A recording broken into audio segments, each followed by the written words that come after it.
Assalamualaikum warahmatullahi wabarakatuh. Bismillahirrahmanirrahim. Pernah gak sih kita itu mau belajar sesuatu, mau menghafal materi, malah cepat lupa. Ternyata kuncinya itu bukan di kecepatan, kuncinya itu di bagaimana cara kita menerima ilmu. Dulu Rasulullah SAW juga pernah mengalami hal yang sama.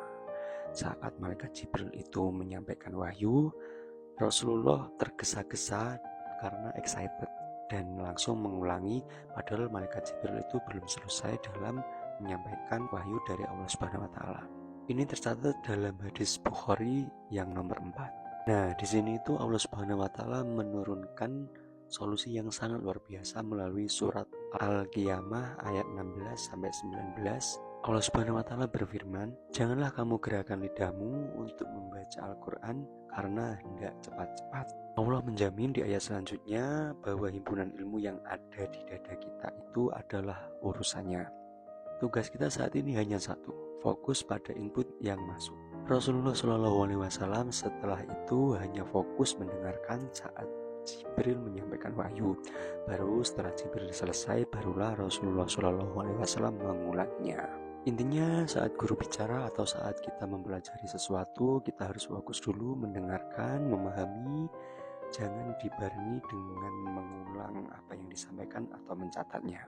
Setelah selesai, baru kita ulangi, baru kita catat, lalu kita hafalkan.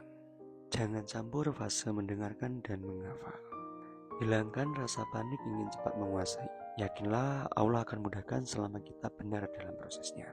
Jadi mulai sekarang kalau lagi belajar atau menghafal, tarik nafas, fokus, dengarkan dulu. Biarkan ilmu itu masuk dengan sempurna. Sabar adalah kunci ingatan yang kuat. Semoga bermanfaat. Assalamualaikum warahmatullahi wabarakatuh.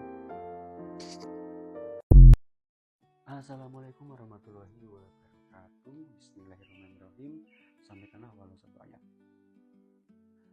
Tidak terasa bulan Ramadan tinggal beberapa bulan lagi. Untuk hadis yang nomor 5 ini ada kaitannya dengan Ramadan.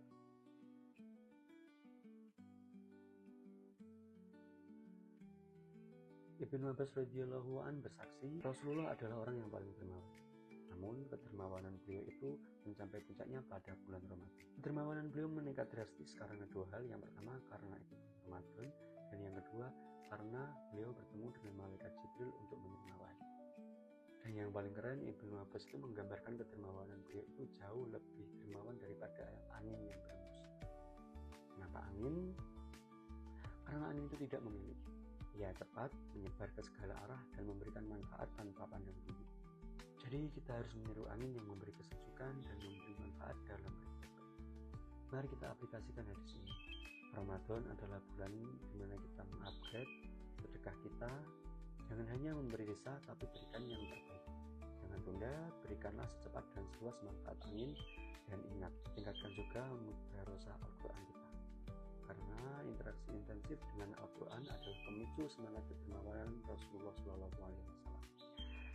Jadikan Ramadan ini waktu kita menjadi angin kebaikan. Semoga Allah menerima amal kita semua. Assalamualaikum warahmatullahi wabarakatuh. Bismillahirrahmanirrahim. Pernahkah kalian kesulitan untuk mempercayai seseorang karena mereka itu sering mengeluarkan janji palsu dan banyak berbohong?